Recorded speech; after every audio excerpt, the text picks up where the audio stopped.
Boa tarde, sejam bem-vindos ao Conversas Arte Rio.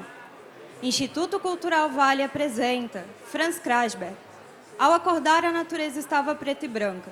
Um encontro entre Galciane Neves, curadora da exposição do Krasberg na Galeria Pinacotec, e Max Pelingeiro, da Galeria Pinacotec e também curador da amostra. Agradecemos a presença dos participantes e passo a palavra a Max.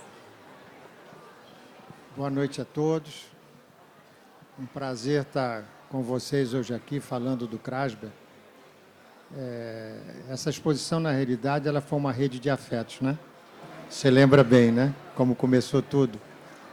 Ela começa a ser pensada em 2020, em plena pandemia, eu em Fortaleza, minha querida amiga Márcia Barroso do Amaral e a Viviane no Rio de Janeiro, e Léo Pedrosa. Em 2020 já começamos a pensar como seria as comemorações do centenário de nascimento de Franz Krasberg. E eram conversas longas, quase que intermináveis, mas extremamente prazerosas, porque você não tinha o que fazer, a não ser sofrer. Então vamos falar de arte, né? Então eram manhãs e tardes, enfim, inúmeras conversas. E quando a Márcia, o Léo e a Viviane, na época, começamos a falar sobre como iniciar as comemorações do centenário de Franz Krasberg, eu lembrei do último encontro que eu tive com ele, quando Krasberg fez 90 anos, numa exposição feita no Museu de Arte Contemporânea de Niterói. E era uma tarde chuvosa, e a hora que ele me viu, ele largou as pessoas, pegou no meu braço e me falou: me tira daqui. Então, ele segurando o meu braço, fomos para uma sala no pavimento térreo do museu, e estávamos eu, Krasberg e a atriz Cristiane Torlone. Ele sentou na poltrona, um pouco pensativo, Krasberg já com uma saúde bastante comprometida. Ele levou a cabeça para trás e falou assim: eu dormi e quando acordei a natureza era preta e branca. Isso ficou na minha cabeça durante, 10 anos, certamente. E quando começamos a pensar nessa exposição, eu falei: por que não expor obras preta e branca? E a exposição veio sendo construída, enfim, ao longo de todo esse tempo, sempre imaginando trazer um Krasberg afetivo, né? E eu não tenho dúvida, talvez, se Krasberg estivesse entre nós hoje, teria aprovado esse projeto, porque tudo nasceu através de uma conversa entre dois amigos, né? E na mesma hora que nós conversamos com a Viviane, com o Krasberg, com o Léo e com a Márcia, né? Foi tudo acolhido com muito entusiasmo, porque a nossa intenção não era fazer uma grande retrospectiva de Krasberg, mas realmente enaltecer a memória de Krasberg como o primeiro grande artivista que eu tive oportunidade de conhecer, né? E quando a exposição estava em construção, conversando com a Galciane, aí resolvemos cada vez mais tecer essa rede de afetos, né? Primeiro os amigos do Krasberg, depois as pessoas que estavam voltadas, né, para esse momento em que se vive, pensando na natureza, no meio ambiente. E a Galciane conseguiu construir uma narrativa muito interessante, e através da publicação que foi feita, da exposição que foi feita primeiro em São Paulo e depois no Rio de Janeiro, e o catálogo que culmina com toda essa história. E, para não me alongar muito aqui, eu passo a palavra para a Galciane. Obrigado. Boa noite a todas as pessoas. Vocês me ouvem, gente? Sim? Não, foi curioso o Max, a gente não combinou o que a gente ia conversar aqui, mas acho que o Max trouxe uma palavra já muito importante, né, para esse projeto, quando ele usa a palavra rede de afetos, né? E quando o Max me convidou para fazer parte do projeto, a gente já teve uma conversa bem profunda e bem complexa sobre o uso de algumas palavras, de alguns termos, né? E acho que o que o Max também estava querendo entender era de que maneira continuar conversando e falando sobre o Krasberg e atualizar o legado artístico do artista, né? Assim, certamente o Krasberg talvez não imaginasse tudo que a gente ia passar nesse tempo todo, né? A que ponto a gente ia chegar, esse ponto, como alguns cientistas falam, né? O ponto de não retorno da Terra. Então, acho que o convite veio com uma vontade e uma ansiedade também de pensar como é que a gente continua falando de um artista, como é que esse artista continua sendo atualizado.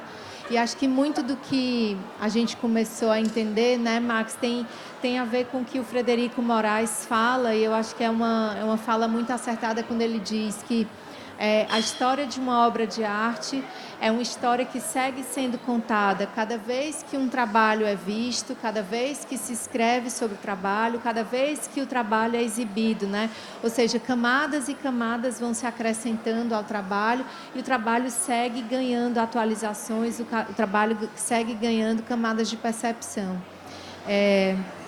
Falando um pouco do processo, Max me mostrou as obras e mostrou também uma preciosidade que vocês podem ver no catálogo, que é uma série de retratos, que acho que é importante falar, né, Max? É uma série de retratos que o Luiz Garrido fez do Krasberg.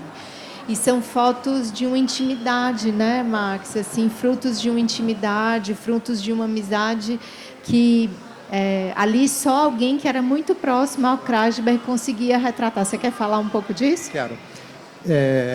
Ainda, para não ser tão repetitivo, sendo repetitivo, o Luiz Garrido, um grande fotógrafo, dispensa qualquer tipo de apresentação. E o Garrido, há muitos anos atrás, me apresenta um ensaio fotográfico feito em Nova Viçosa, se não me engano, nos anos 90, onde um jovem fotógrafo vai visitar um artista. Mas não foi a primeira vez que Garrido e Krasberg se encontram. Garrido era um jovem fotógrafo em Paris, nos anos 60, em pleno 1968, onde o mundo vivia uma ebulição grande política, e o Garrido estava em Paris como um fotógrafo foca da revista Manchete, né? E lá o grande mentor do Garrido, que estava estudando economia, para a tristeza do pai, ele abandona o curso de economia e torna-se fotógrafo, né? E o grande mentor do Krasberg, do Garrido como fotógrafo, foi o Krasberg, né? Então o Krasberg levava as fotos para ele dizer: isso é uma porcaria, vá para o seu curso de economia porque você não é fotógrafo.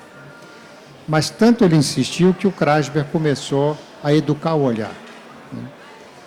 E já que no Brasil o Garrido, já um fotógrafo bem consagrado, né, ele marca com o Krasberg se o Krasberg concederia que ele fosse fazer um ensaio fotográfico em Nova Viçosa, e vai com o assistente. E chega em Nova Viçosa, quer dizer, o Krasberg, que era uma pessoa extremamente fechada, nós tivemos muito contato com ele. Primeiro, ele não gostava de gente, ele não tinha vida social, e ele só recebia quem ele gostava muito. O maior exemplo disso foi a Márcia, né? A Márcia sempre foi, durante toda uma vida, uma dedicação única ao Krasberg. Quer dizer, Krasberg era muito grato à Márcia por isso. A Márcia era quem pensava o Krasberg. Foi o grande anjo da guarda na vida dele. E em Nova Viçosa, o Krasberg se torna extremamente disponível, né? E chega ao ponto de posar para as fotos. Então, é um ensaio fotográfico, mais ou menos, de umas 200 imagens. E o Garrido fez uma coisa melhor, porque ele leva um assistente com uma pequena câmera de Hi8, de Super 8, né? E o assistente filma durante todo o tempo. E, junto com a Gaussiane, fomos construindo um diálogo entre a imagem dos relevos do Krasber, ou das esculturas do Krasber, todas preta e branca, com as fotos do Garrido. Quer dizer, então a exposição, na realidade, eram obras de Krasber e obras do Garrido. E desse pequeno filme, que foi uma dificuldade para se recuperar filmes de Super 8, que já não existe mais como, conseguimos recuperar, transformar para digital e editamos alguma coisa em torno de 8 horas de filme num pequeno documentário de 7, 8 minutos. E aí onde você mostrava os momentos onde o Garrido dava o clique, a imagem, o fotógrafo e o cinegrafista, né? Quer dizer, isso torna a exposição ainda... tem um termo que eu uso já há um certo tempo dessas minhas pesquisas, mais uma vez, a estética da amizade, né? Agora com você. Mas seguindo, o Max mostrou essas fotos, né? E eram fotos que assim, a gente não olhava para essas imagens tentando procurar um apuro fotográfico, mas acho que ali, isso que o Max tão bem agora expressou, né? Essa estética da amizade, tinha muito a ver com pensar com que lugar estava o fotógrafo para fazer aquela imagem do Krasberg, né? E essa foi uma das fotos que chamou muita atenção da gente, né, Max? Eu falei, nossa, Max, tem uma foto do Krasberg que a gente praticamente não vê o Krasberg, não sei se vocês estão conseguindo ver a foto em detalhes, mas, enfim, tinha essa sombra, né? Essa inclinação aqui, cortando a areia, e ali lá num cantinho, um pedacinho de pé, né? E aí eu fiquei tentando conversar com o Max sobre isso, e a gente ficou pensando, né? Nossa, o Krasberg aqui é só um índice, né? Ele é só um pedacinho, é quase um corpo árvore, um homem árvore, né? A gente ficou pensando muito nisso, assim. Tanto ele quis participar dessa imersão que essa foto foi possível de transformar o corpo dele nesse corpo árvore. E a partir daí, eu acho que, né, dessa relação entre o Garrido e o Krasberg, a gente também foi tentando trazer questões muito contemporâneas, muito urgentes e que tinham, digamos assim, uma pregnância no presente muito forte, né? E acho que a gente pode agora começar a falar, né, Max, um pouco como foi a edição do catálogo, que nessa vontade de atualizar o legado do Krasberg e também de tentar contar como o Krasberg tinha plantado semente no campo da arte e no campo do ativismo, né? E que artistas estavam sobrevivendo poeticamente e também de maneira engajada a partir, digamos, dessa fonte nutritiva que era o Krasberg, né? Então, um dos primeiros artistas que a gente pensou foi, de fato, o Jaider Esbel, artista indígena do povo Macuxi, acho que todo mundo deve conhecer, participou da 34ª Bienal, e no ano da Bienal o Jaider encantou, né? O Jaider faleceu, mas também deixou uma produção muito intensa, muitos trabalhos. E o Jaider contava muito, né, atualizava muito a cosmogonia a partir de Macunaíma, que é assim que o povo Macuxi fala, e ele contava uma história muito bonita de quem tinha sido Macunaíma, né? Então, Macunaíma tinha ido até uma grande árvore e o povo estava passando muita fome, e aí ele recebe uma mensagem de que ele pode cortar com o machado aquela árvore. Quando Macunaíma corta a árvore, do tronco dessa árvore se originam todas as árvores frutíferas que povoam o mundo, e também do tronco da árvore começa a jorrar água, que são os rios que estão na Amazônia, né? Assim, então, essa era uma uma imagem muito forte que está no livro. Essa era uma imagem muito forte que também dialogava com esse corpo árvore, e era uma imagem também assim de uma história que a gente queria trazer para dentro do livro para atualizar o trabalho do Krasberg. Então, essa era um trabalho do Jaider, né? E ele conta a história dessa grande canoa que levava uma árvore, que é a vovó Genipapo, né? Uma árvore muito importante para o povo Macuxi. E o Jaider falava exatamente isso, né? Que as árvores, elas viram o começo da vida, elas viram o mundo se formar, e são elas que vão continuar a existência. Talvez a gente não acompanhe, mas para o povo Macuxi as árvores são esses elementos primordiais, esses agentes primordiais que vão seguir a nossa existência. Então essa imagem está no catálogo, né, com a vontade de dialogar com o Krasberg. Quer passar a outra? Essa era uma segunda imagem muito forte, é de um fotógrafo chamado Kamikiá Kisidijé. O Kamikiá mora no Parque do Xingu, né, que é a primeira terra brasileira demarcada, é um parque bastante protegido, mas como vocês podem ver, o drone do Kamikiá flagra essa fronteira tão triste, né, da gente observar, ou seja, de um lado tem a floresta, que é onde o povo do Kamikiá mora e, portanto, cuida, e do outro lado a gente tem uma terra arrasada, né? Ou seja, a imagem do Kamikiá fala também de toda a morte que o Krasberg denunciou e falou tanto, né? Com os restos de árvores, os restos de raízes. Quer passar a próxima?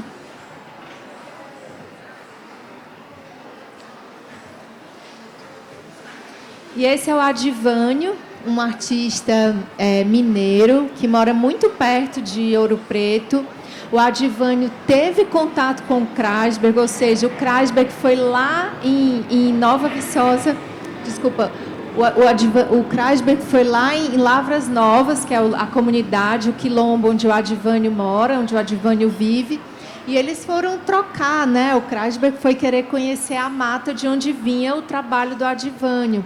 Então, o Adivânio também é um desses artistas que estão no livro. A Valquíria Prates é uma pesquisadora e curadora, fez uma entrevista com o Adivânio. O Adivânio trouxe essa experiência do que foi a troca com o Krasberg, né? Logo depois, ele foi a Nova Viçosa, conheceu o ateliê do Krasberg. E uma coisa muito bonita que o Adivânio contou para a gente foi o seguinte: olha, ele não queria saber sobre o que eu estava fazendo. Ele queria entrar na mata comigo e saber como é que era entrar na mata lá no sertão de Minas, né? E aí, quando o Adivânio foi para Nova Viçosa, o Krasberg disse: e agora, qual é a mata que a gente vai entrar, né? Mas, enfim, quer passar a próxima? Que aí todo mundo vê o ateliê do Adivânio. Então, aqui é uma imagem de registro do ateliê do Adivânio, para vocês verem também assim, o quanto guarda, né, de diálogo o trabalho dos dois. A gente fez essa seleção de artistas que são artistas jovens, né, que são artistas que seguem produzindo, que são artistas que têm uma produção contemporânea, com essa vontade de entender como é que o Krasberg jogava sementes, jogou sementes, né, que foram nutrindo o trabalho desses artistas. Quer falar? Eu acho que a gente pode abrir para perguntas, se vocês quiserem fazer algum comentário, alguma pergunta, alguma curiosidade. Uma coisa que a Galciane falou agora, o Krasberg, ele não ia na mata pegar a sua matéria-prima. É como ele dizia, a matéria-prima, a árvore, vem a mim. Ele trabalhava com a madeira do mangue de Nova Viçosa. E muitas delas numa superfície, numa superfície inundada. Então ele sabia que no fundo daquele rio tinham troncos de árvores de toneladas. Nesse pequeno documentário tem uma cena muito curiosa, que é um momento em que tem assim dezenas de homens com um caminhão, com uma corrente, retirando aquela madeira morta, né, de uma queimada, uma madeira calcinada, mas que para ele era muito importante ele fazer com que aquele material fosse renascer. Né? Vamos reviver aquele material. E era uma coisa absurda, era um peso, uma corrente, aquilo colocado numa carroceria de um caminhão. Era assim, pareciam os escravos construindo as pirâmides do Egito. Era uma coisa muito, é uma cena muito forte, né? E aquilo depois ia para o ateliê do Krasber. Aliás, o ateliê dele era uma coisa sui generis, era uma casa numa árvore, toda construída por ele, né? E o Krasber, ainda em vida, deixa para o estado da Bahia praticamente todo o seu patrimônio de obras, né? E até onde eu sei, parece que estão conseguindo fazer com que as coisas fiquem em ordem agora, né? Porque até bem pouco tempo as obras estavam sendo furtadas e, enfim, tudo maltratado, mas parece que agora as coisas estão, enfim, era o grande sonho do Krasber, né? Era um museu em Curitiba e tem um pequeno museu em Paris, que é muito simpático, um museu realmente extraordinário, e o sítio de Nova Viçosa, que ele doa com todo o seu conteúdo. E o Advânio, né? O Advânio que vai na floresta para buscar esse diálogo, né? Isso realmente, o encontro dos dois é uma coisa extraordinária. Vocês querem perguntar alguma coisa, gente? Se os dois chegaram a fazer um trabalho conjunto, alguma imersão conjuntas, se deu tempo. Eles fizeram algumas viagens, tanto o Krasber foi para Minas, como o Advânio foi para Nova Viçosa, sim. Dá para perceber uma diferença, né, dos trabalhos, assim, mas eu acho que o que era importante ali, principalmente o Krasber, né, que já era o Krasber, né, já era. Então, já era o gigante Krasber, ele estava muito interessado no modo como o Advânio entrava na mata. Então, de que maneira a matéria-prima para o Advânio era tão diferente do modo como ele também tratava, né? Assim, a gente pode pensar que a obra do Krasber é quase aquela obra que a gente não quer ver, né? Porque trata de morte, trata de fim, né? É luto, né? Assim, e ele se interessou, segundo o Advânio, em querer saber como é que a matéria, um tanto mais crua ainda, mas também vindo de uma origem da cestaria africana, né? Porque o Advânio tem matriz africana, né? Então o Krasber também se interessava por esses teares, por essas junções, né? Pela mistura de materiais também. O trabalho do Advânio, quando a gente vê bem de perto, ele tem muita cestaria, muita trama, muita trança. E o Krasber não trabalhava dessa maneira, né? Então, para o Krasber interessava, digamos assim, essa artesania, né? Essa ciência manual de uma pessoa que mora até hoje num quilombo, né? Uma coisa... Acho que aqui dá para ver um pouco. Ó. Uma coisa, só para ilustrar um pouco de quem era o Krasber. O Krasber viu toda a sua família morrer na Segunda Guerra Mundial, né? Mas toda, dizimada, destruíram a casa dele.